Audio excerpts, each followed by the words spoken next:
Hi friends, ఇప్పుడు మనం చూడబోతుంది ఖైరతాబాద్ వినాయకుడిని.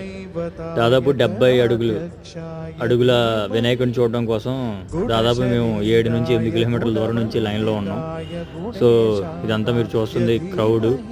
దాదాపు సెక్రటేరియట్ నుంచి ఈ లైన్ కంటిన్యూ అవుతుంది. ఇంతే ఫ్లో ఉందన్నమాట. నేను వెళ్ళింది ఇది సాటర్డే నైటు. ఒకవేళ మీరు సండే నైట్ వెళ్తే మాత్రం ఖచ్చితంగా ఇంకా రష్ ఉండొచ్చు. ఇంకా కావాలంటే ఇంకొక 2-3 కిలోమీటర్లు ఎక్స్ట్రానే ఉండొచ్చు. ఇంతే రష్ ఉంది.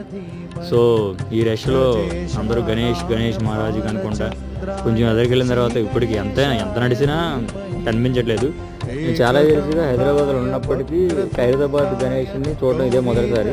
సో నేను గణేషుని అయితే చూశాను. ఆ 70 ఫీట్లు గణేష్ని చూసి ఇంత లైన్లో 7-8 కిలోమీటర్లు నడుచుకుంటా ఇంత క్రౌడ్లో చాలా చిన్నపిల్లలు, పెద్దోళ్ళు, ఆడవాళ్ళు అంతా ఇదే క్రౌడ్ని చూసుకుంటా చాలా హ్యాపీగా అనిపించింది. మీరు కూడా జై గణేష్ అనండి.